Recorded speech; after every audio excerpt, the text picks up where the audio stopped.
একটি ভিডিও নিয়ে আসছি। আমি এই মুহূর্তে অবস্থান করছি কঙ্গাই হাই স্কুল মাঠে। দর্শক আপনারা দেখেন, এই উস্তাদগুলার আজকে মাঠে নিয়ে আসছি। গাড়ি চালাইলে হবে না, গাড়ির নিয়ম কারণ বুঝ দেবো। প্রত্যেকটি পার্সের নাম জানতে হবে, কোন পার্সের কি কাজ। তাহলে আমরা গাড়ি চালাইতে গেলে রাস্তাঘাটে কোনো সমস্যা হইলে আমরা এটা সমাধান করছিলাম। আজকে এই উস্তাদ নতুন হয়েছে যে 4 দিন, উনি কতটুকু পারে পার্সের নাম বলতো। দর্শক আপনারাও দেখেন, আমিও দেখি। বলো। এলো ওয়াইফাই মোটর, ওয়াইফাই পানির ট্যাঙ্ক, এলো গ্যাস পিক, এলো গ্যাস মিটার, এলো গ্যাস কন্টাক্ট, এলো কাটিস, এলো মাউন্টেক, এরপর এলো ফিউজ বক্স, এরপর এলো ব্যাটারি, ব্যাটারি দুটা ক্লাম্প। মাশাআল্লাহ, যথেষ্ট, যতটুকু পারছে যথেষ্ট।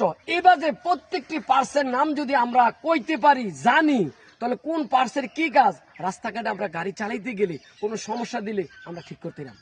এই জিনিসগুলো শিখা একান্ত দরকার। আমি সৌদি আরব জাদ্দা বুরিমান আইসি কোম্পানিতে অনেক বছর ড্রাইভিং শিখিয়েছি।